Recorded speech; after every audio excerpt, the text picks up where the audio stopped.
Tęsėme Laimės kongresą, trečioji paskutinioji diena.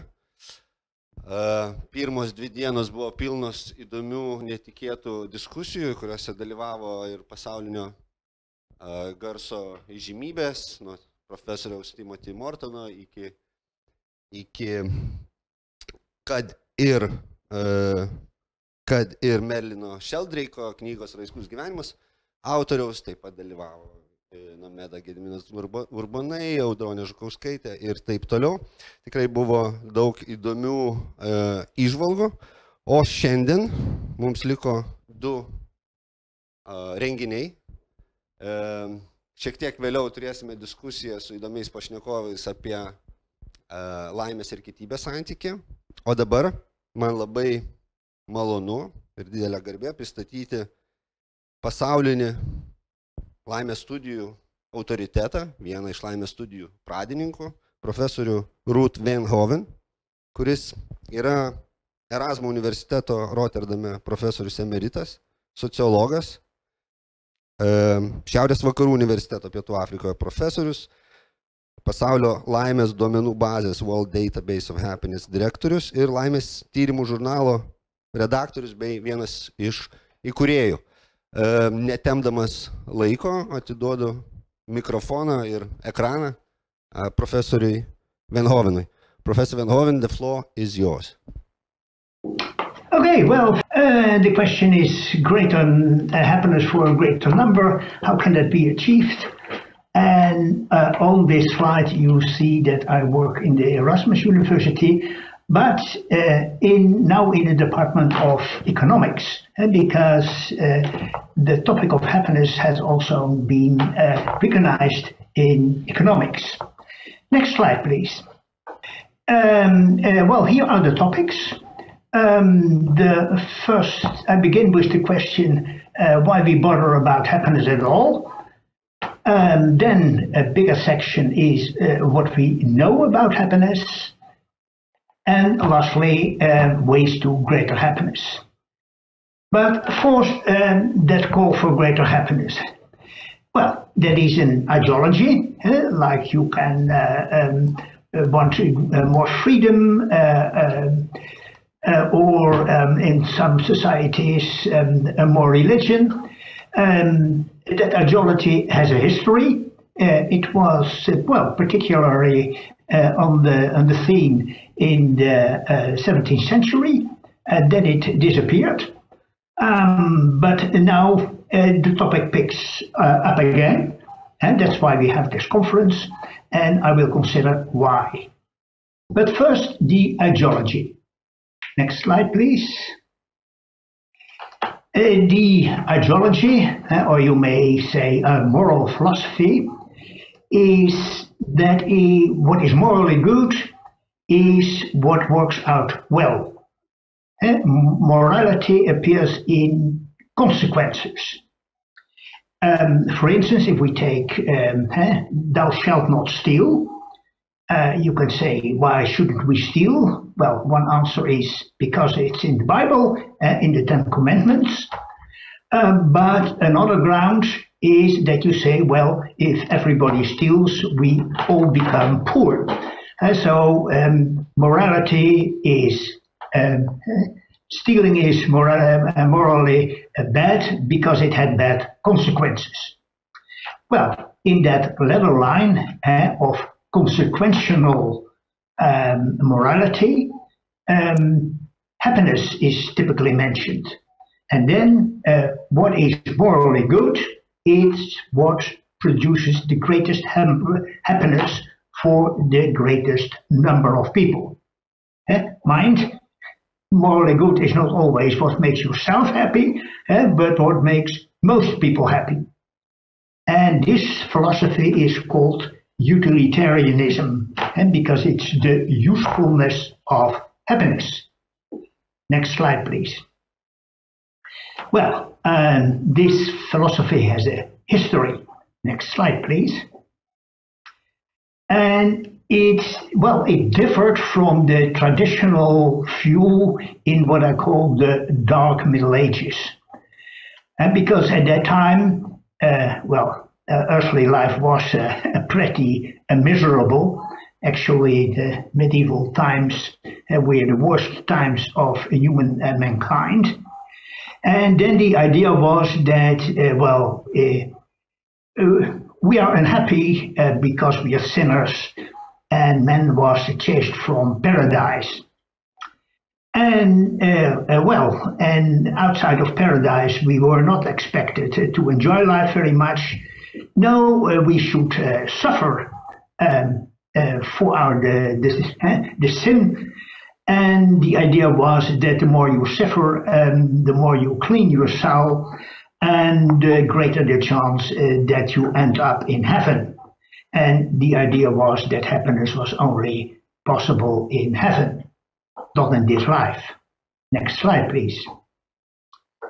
Yeah, then the enlightened view, which appeared so at the end of the Middle Ages, in the 16th and 17th century, then the idea was, we are not doomed to misery, and happiness is not only possible in heaven, and some enlightened thinkers even doubted that heaven exists at all. No, they said better life is also possible on earth, and society is not a God-given organization, but it's something we make ourselves, and we can make a life better on earth if we use human thinking, if we behave rational. And above all, the enlightened thinker said, yes, happiness is desirable. Next slide, please. And a radical variant of this view was that actually happiness is the most desirable thing, and that happiness is the touchstone for all morality. And that idea was advanced by the famous British philosopher Jeremy Bentham. He was a lawyer, and he wrote a big book on morals and legislation, and wondering, why do we have laws? And his answer was, we have laws to produce greater happiness for a greater number of people. And that's why we forbid stealing, and that's why we keep people on contracts. Well, all the enlightened thinkers nodded and said, well, that is how we see it. But a lot did not like that idea very much. And for that reason, this idea more or less disappeared from the intellectual scene in the 19th century and in the early century. And you see that if you just count the number of books on happiness, and that number declined in this period. Now, and why was that? Well, you can imagine that the church, still an important power in these times, did not like the idea very much that we have happiness on earth. And actually the church presented other kind of moralism, principled moralism, as in the Ten Commandments, and they didn't like consequential ideology. But then you would expect that the other children of the intellectual enlightenment, that they would be more receptive to this idea that we should go for greater happiness of a greater number. And these were the liberals. But in the 19th century in particular, the liberals were fighting for voting rights. And in their quarrel with the kings of that time, this was not a good argument, because the kings could say, well, greater happiness for a greater number. We did that for centuries, and we don't need any free elections for that. So the liberals went for freedom and political influence in the first place. And then in the late 19th century, the socialists became an important power. And the socialists, well, of course, they wanted that everybody be happy, but they wanted equality in the first place. And lastly, and that is in, well, the first half of the 20th century, the age of the world wars, nationalists, well, were prominent in the public debate, and the nationalists were more interested in, national glory and thought of happiness as something you sacrifice for that bigger case.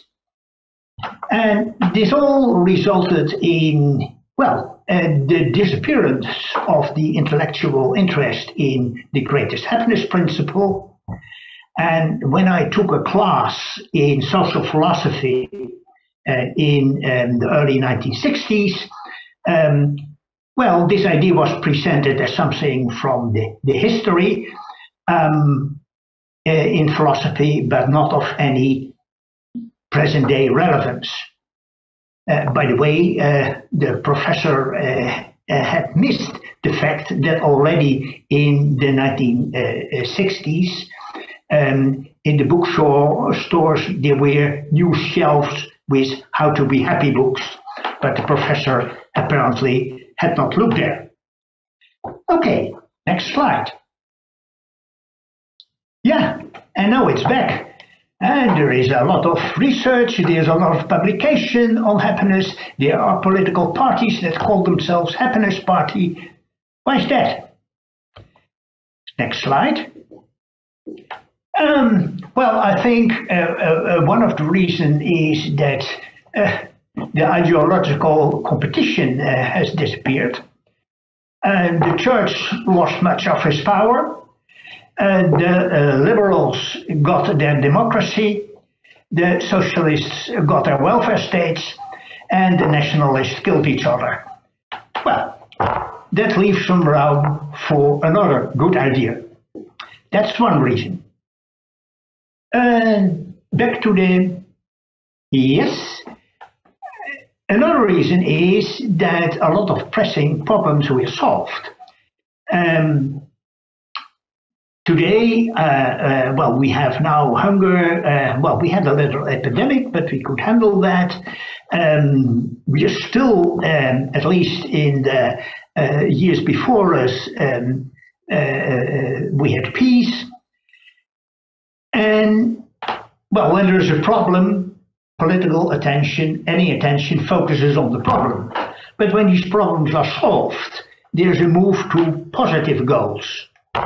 And we see that also in medicine, where the first concern was that we do not die prematurely, but once that is achieved, there is now a shift to quality of life next to sheer survival. And the same happens with happiness. And yes, even though scientists and politicians were initially not very interested in happiness, there was already a rising public interest in the issue. I noticed that when I started with this subject in the 1970s, that I got a lot of questions, for instance, from ladies' journals. How about happiness? And why was it that it's the common people who got interest in happiness, and while this is not recognized by the intellectuals of that time? I think that is because we came to live in a multiple choice society, where you can choose how to live, whether to have children or not, stay in the country or not. And then you want to know what way of life will be the happiest for you, and you knock the door of a scientist. Well, in that time there were few scientists, so it was only my door. But so I learned that there was an interest. And the interest became even greater. Now we have more knowledge about happiness. And let's move to that now. Next slide, please. Yeah, what do we know about happiness? Next slide. Now, first of all, we have a better answer on what is happiness. And on the basis of that answer, we can now better measure happiness. And because we can measure happiness, we can assess how happy we are, and we can also assess what makes us happy, and we can assess what happiness does, the consequences of happiness. Let's start with the first and most tricky question: what is happiness? Next slide, please. Yes, next slide, please. Well, when talking about happiness, well, we are actually talking about a good life, or quality of life. But if you give that a thought, there are different qualities of life which actually have all been called happiness. On the left, you see there are chances for a good life, for instance, being raised by loving parents. But there are also outcomes of life. You can have a good chances, but end up with an alcohol problem. And if we look at the top of the scheme, there are qualities in your environment and qualities in yourself. Well, this gives 4 qualities of life. Next slide, please. The chances for a good life embodied in your environment, that is what I call livability. The livability of your environment. And we will discuss the livability of your nation. And you could say, well, the most livable environment you can think of, that is heaven, and the least livable is hell. If we move to right, and then there are also chances in yourself. That is your life ability. And some people are so able, mentally and physically so strong, that they could survive conditions close to hell, such as in German concentration camps in World War II. But there's also people, who are so difficult that even if they lived in heaven, they would make problems. So much for the chances. Now we go to the lower part of the scheme, and that is the outcomes of life. And when you consider, do I lead a good life, then one answer is what your life contributes to the environment. And it's the usefulness of your life. But you can also consider the outcomes of life for yourself.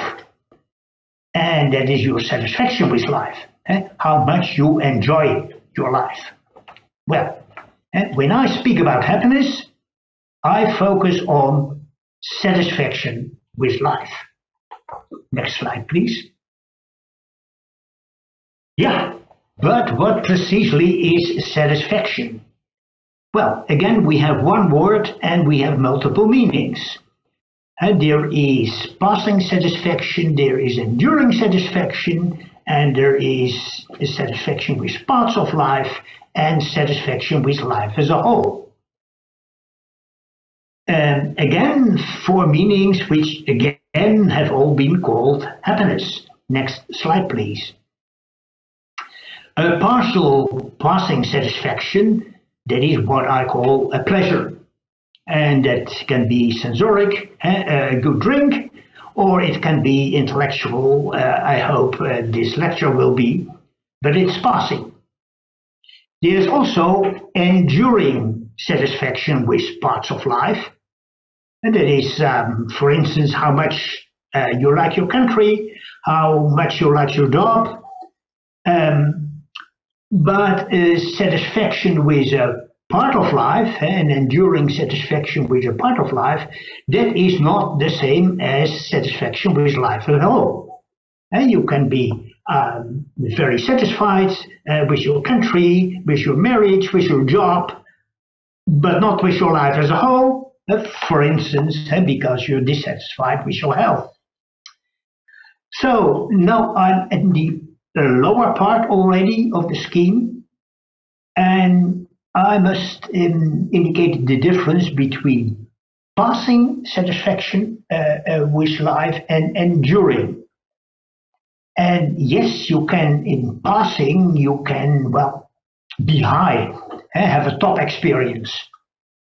And if you have a top experience, then typically you experience life as a whole. Typically, then you have a kind of oceanic feeling of being part with everything. And in a religious context, that is typically that you feel close to God. And these are beautiful experiences, but they are not the same as life satisfaction. And actually, the people who more or less often have these experiences are typically not very satisfied with their life as a whole. Well, if we go back to the question of the morality, greater happiness for a greater number, yeah, then we don't want that they just have more pleasure and be in the pub more often, or that they get high more often. No, we want that people are satisfied with their life as a whole. And that's what we focus on further. Next slide, please. Well, now the question is, can we measure life satisfaction? Next slide. Yes, we can, because if you define happiness as life satisfaction, that's something that people have on mind, so you can just ask them. And, well, you can ask them using a single question. Next slide, please. Next slide. And here is such a question. Taking all together, how satisfied or dissatisfied are you with your life as a whole these days? Well, and if you're very dissatisfied, you say 1, and if you're very satisfied, you say 10. Well, this question reads at a definition of happiness, and it's well understood, and for that reason it has been used in many survey studies, and this question has been answered already by several millions of people. And in this lecture, I will draw on these data. Next slide, please. Still another method is that you ask people repeatedly, how do you feel right now? How do you feel right now? For instance, say you do that 5 times a day during a month, and then you take the average. And that gives a more precise measure of how people feel. And if you have the global question, then people may say, one day they say 6, and the other day they say 7. If you do that repeatedly, in the moment, you simply have a better measure, but it's more costly, and it's actually only useful for small-scale follow-up studies. Next question. Next slide, please. Now, because we know what happiness is, how it can be measured, we can assess how happy we are using this question. Next slide. And if you present this question to a random sample of people living in Denmark, you get this answer. And then you see that the Danes are very satisfied. Some 30% scores 10, close to 9, 8. And yes, there are also Danes who score 1. Percent-wise, pretty small, but still in all numbers, easily 100,000 people. But still, the overall picture is pretty positive, and it's so positive that a lot of my colleagues in the sociology department don't believe it. And the last Marxists say that it's a case of false consciousness. And then I show the colleagues another example, same question, same time, but another country. And this is Zimbabwe. And here you see that 30% scores 1. And that most people in Zimbabwe at that time scored below 5. And yes, there are also a few 10s in Zimbabwe.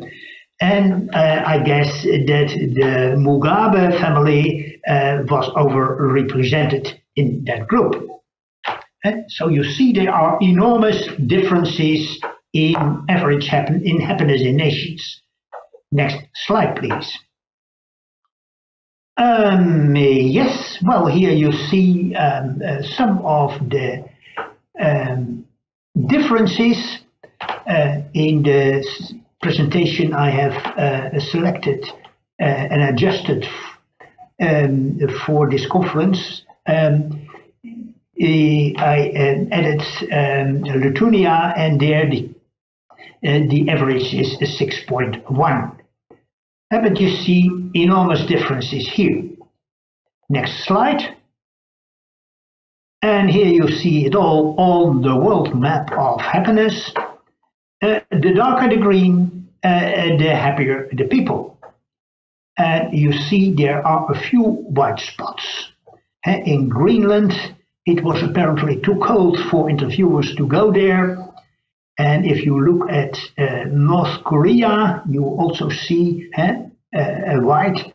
And that is because the politicians think there that they have an ideal society already, and that there's no need to assess how happy people are.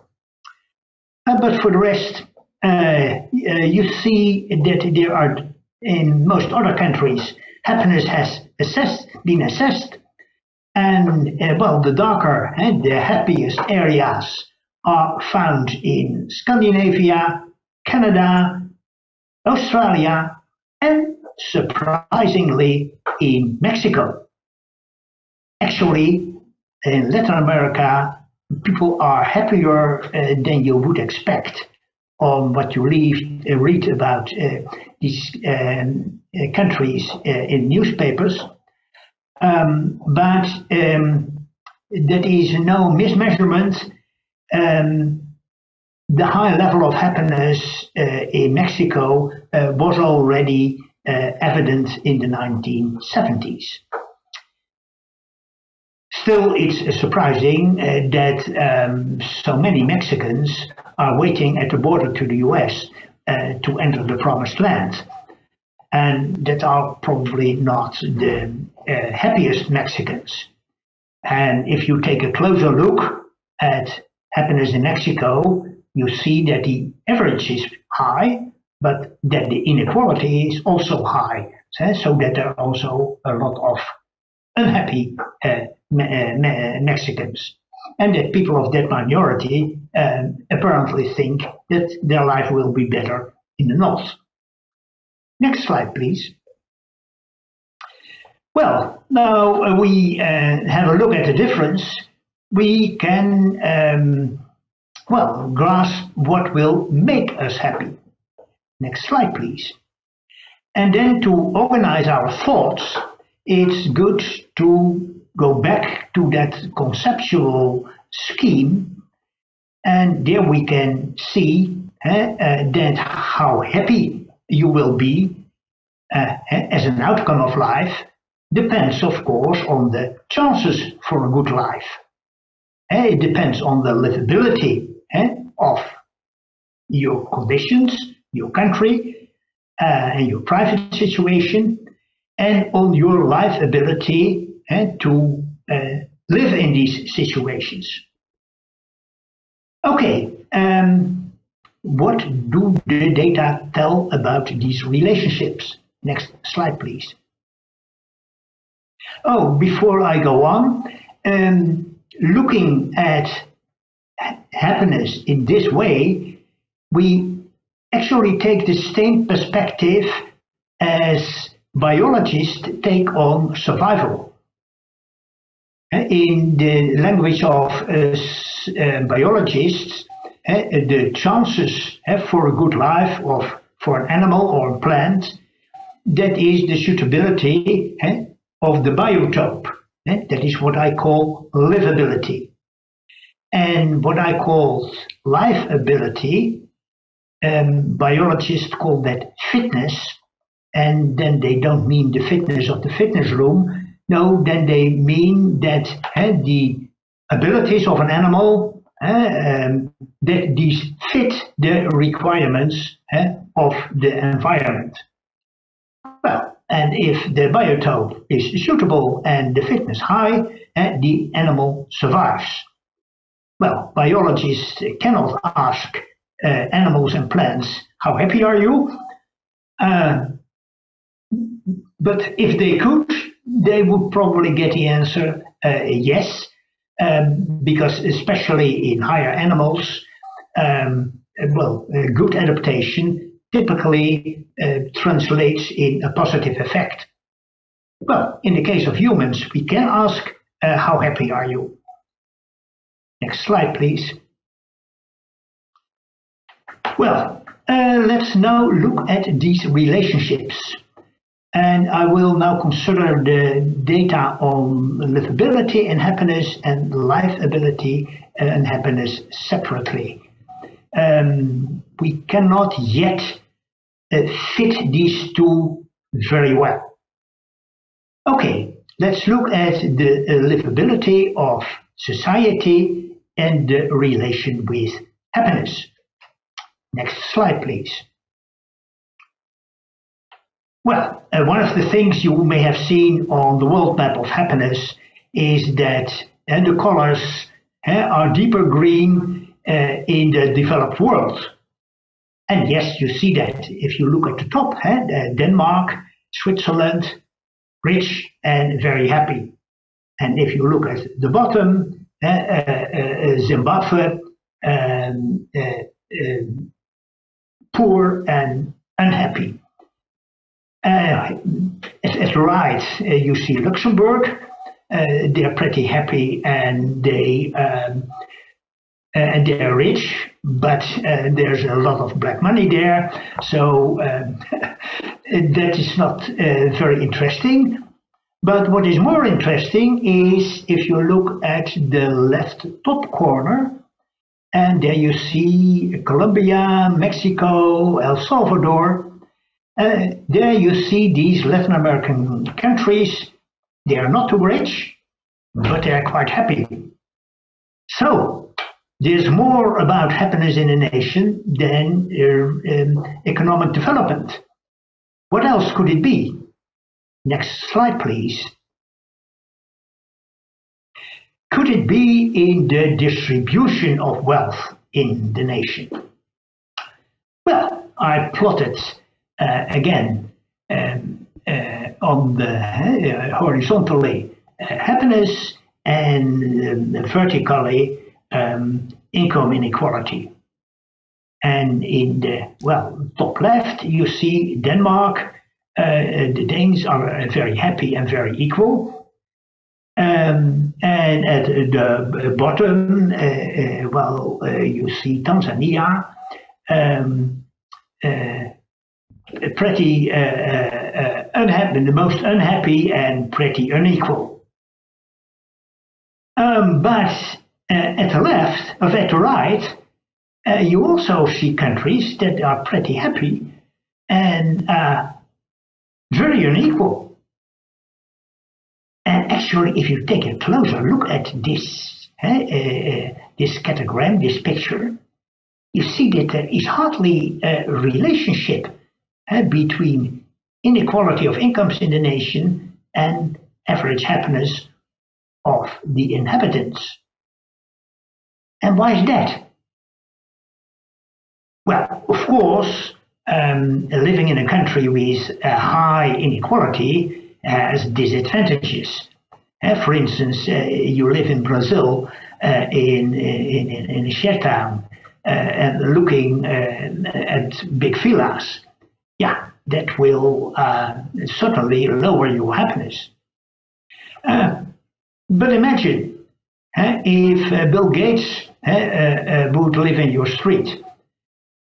Yes, then you may dislike his bigger house than yours, but Bill Gates will also bring jobs and cheap computers, and also embodies, well, the promise that you can improve yourself.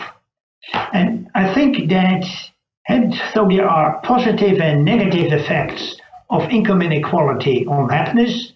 And my interpretation of this picture is that at least in this period, these positive and negative effects balance out. Next slide, please. But not everything balances out. Here in this picture, we see the strongest correlation we have ever observed, and that is with the quality of the government, or more specific, the technical quality of the government, or say the quality of the bureaucracy. The quality of the bureaucracy is measured every year by the World Bank, and then they assess how well educated public servants are, how corrupt they are, and how much light there is between the rules and the practice. And who has the best government? Look at the top right, that's the Danes, and they are also the most happy. And where is the quality of government most miserable? Look at the left bottom, and there you see Togo and Zimbabwe, actually failed states.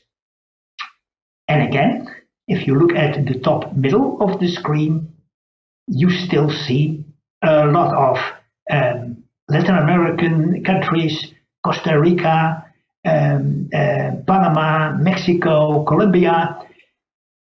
Well, with respect to the quality of government, they are in the middle, but still they are pretty happy. So even this picture doesn't tell everything. But together, these exercises help us understand a bit. Next slide, please. If you express these correlations in a coefficient, which is maximally 1, then you see that good governance goes on top with 66, a correlation of 66. Closely followed by economic prosperity. And of course, these things hang together, and because if you have no money, you cannot pay the bureaucrats, and on the other hand, the bureaucrats foster economic growth. And you also see that the rule of law is quite important, and that democracy goes with greater happiness. And yes, gender equality goes with greater happiness, but not income inequality. Income equality. Actually, income equality comes up slightly positive here. And what also may be a surprise is that there's such a strong correlation with mental health care in the nation. And the more psychologists and psychiatrists, the happier the people. That might sound strange, because these psychologists and psychiatrists make a living on unhappy people. And how can then the correlation be positive? Well, the answer is their work typically helps. And yes, we have mental problems, and that is universal, like the flu and physical illnesses. And yes, the more doctors we have in a country, the healthier the average citizen is. And yes, the same holds for, say, mental doctors. Well, together, this explains 75% of the observed differences you saw on the world map of happiness. And I think this is a political program. If you want to create greater happiness for greater number of citizens, well, invest in good governance in the first place, in economic prosperity, rule of law, democracy, gender equality, mental health care, but give less prominence to creating more income equality. And that might be, well, good in itself, but it doesn't add much to happiness, at least not in the present circumstances. Next slide, please. Yes, this was a comparison across nations. But now the question is within nations. Why are not all Danes equally happy? And while the quality of their country is clearly very good. Well, here we have a lot of research which I summarized in the following picture. Next slide, please. If we look at the livability of the environment, that is not only the macro environment of your society, but it's also the micro environment of your own life. And that is, for instance, your socio-economic position, where you are on the social ladder. That is your social-emotional network, your marriage, your friends. And that is also a matter of good or bad luck. And if there is a natural disaster which ruins your house, or if your business get broke. Well, if we look at these livability determinants of individual happiness, then we see, yes, there is a link with your position on the social ladder, but that's not very big.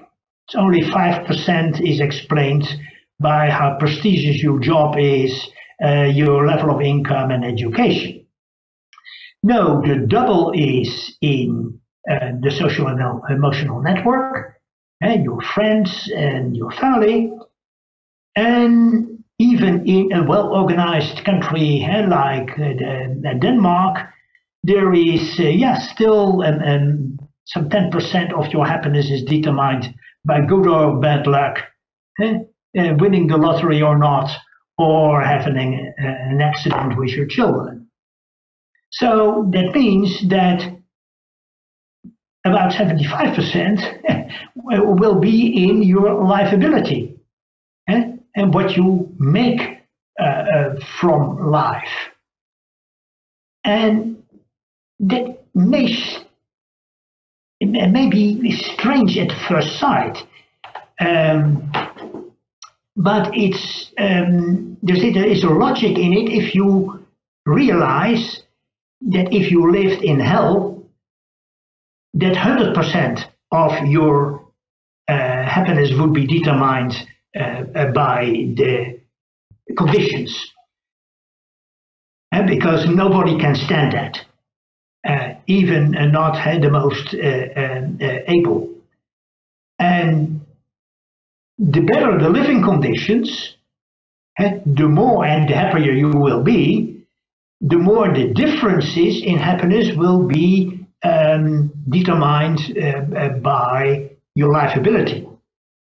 And, well, suppose we live in heaven, well, there the conditions are ideal, And well, if there are some losers who score only 9 instead of 10, that will be 100% determined by their life ability. Well, looking closer now at the life abilities, we know that some 30% of that is inherited. We know that from twin research.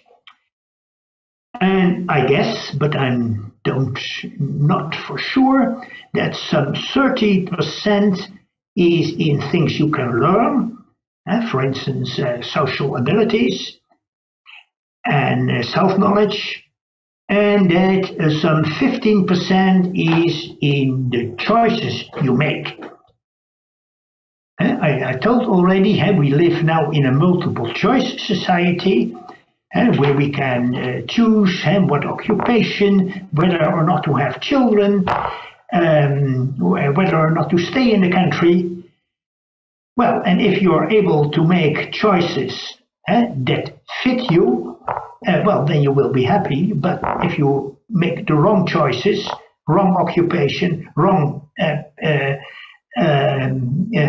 marriage partner, and you migrate to the wrong country, yes, then you are less happy. And I guess the adequacy of choice explains some 15%. Next slide, please.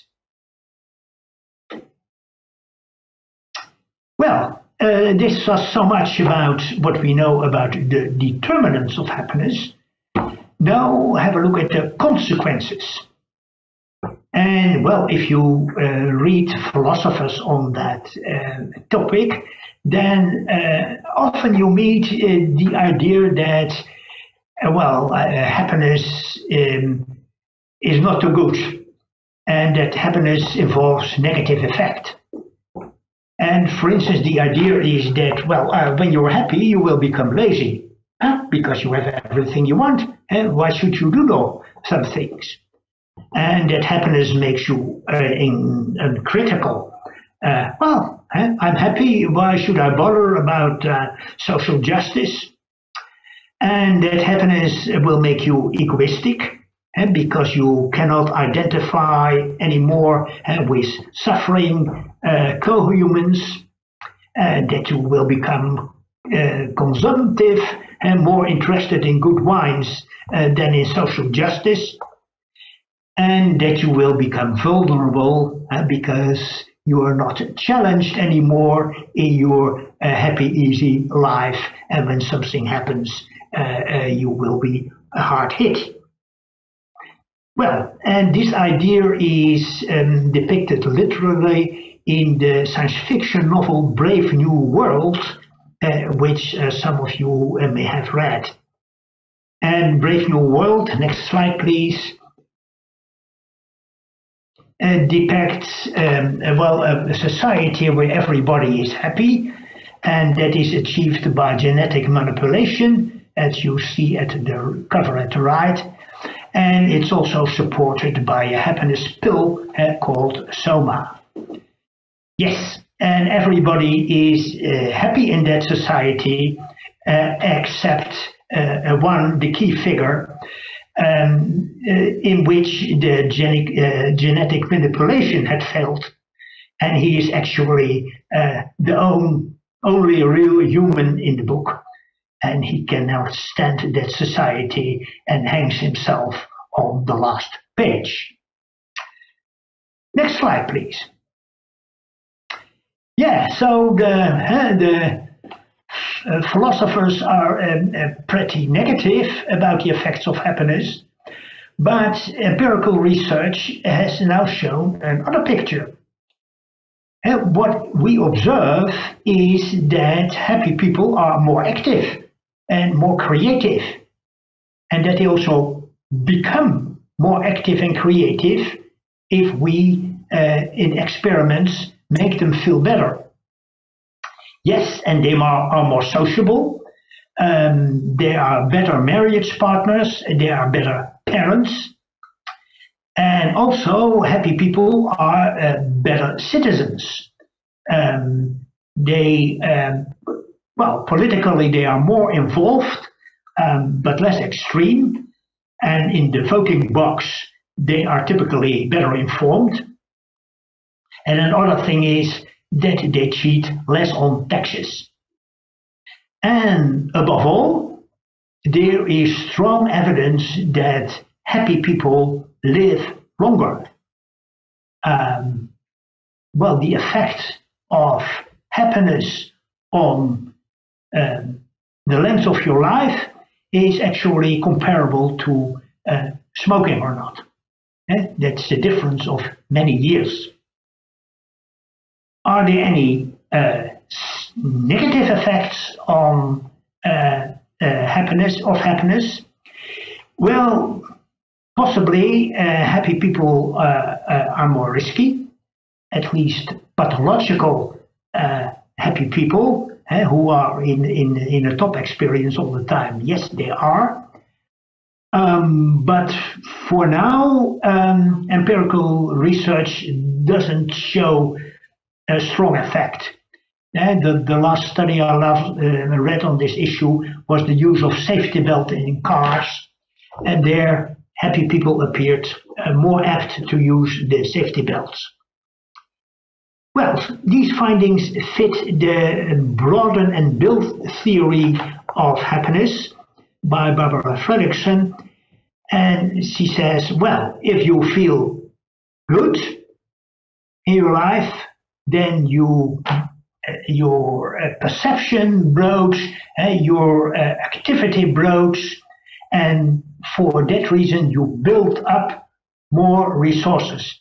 You build up a better career, you build up more stable relationships with other people. Okay, we are running out of time. Next slide, please. The ways to greater happiness. I will just show one slide, but not go in the details. Ways to greater happiness. Next slide, please. Well, you can do it by improving the livability of society. Well, and we have already seen how that works. And you can also do it, improving the livability of society. That is a task for politicians. Improving individual life ability, that is more something that you have in your own hand and where you can use the help of psychologists. Next slide. Yes, and then the question is, how can you strengthen your life ability and become more happy? Next slide. Well, and it is not by staying longer in school, because there is no real effect of your level of education, but you must invest in mental health care and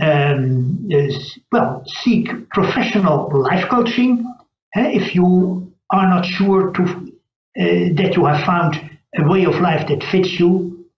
And there is a lot of techniques to support your life choices. Yes, and here is such a tool that is the happiness indicator, which you can find on the internet. That is a technique to see how happy you are and to see whether you can get happier, because you can compare your happiness with the happiness of people like you. Well, if you're interested, go there. Next slide. Next slide. Next slide. Next slide. Next slide. Next slide. Next slide. Next. Yes. The foregoing slide. Thus, does that work? If you go there on the website and you spend, some half an hour for a couple of days using this tool, yes, the people who do it and typically use the happiness diary, which is involved, they become happier.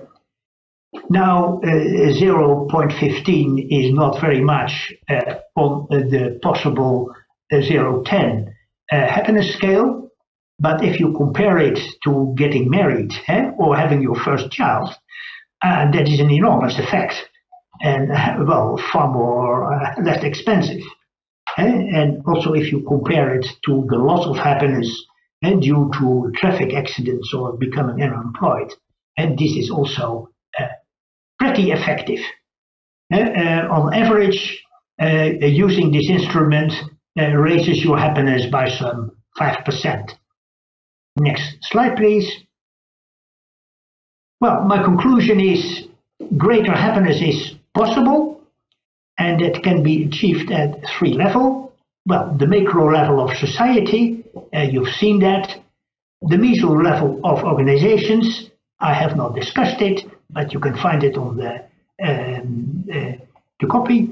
And the micro level of individuals, where I have shortly indicated that there are trainings. And well, that is all possible, and I think we can even improve it if we do more effect research. Then next slide. Where do you find all this wisdom? Well, you find it on the World Database of Happiness, in which we collect in Rotterdam all the empirical findings on happiness. And now the last slide. If you want to know more, here are some links. And that's it. Thank you for your attention. Thank you very much for a very interesting and extremely informative talk. Unfortunately, we are out of time, so we don't have any time for questions. This will have to wait for another opportunity. Thank you so much. Ačiū visiems klausiusiems. Atsiprašom už uždėlsimą, bet manau, kad buvo verta laukti. O dabar pertrauka ir už 10 minučių mes turėsim diskusiją. Ačiū ir iki.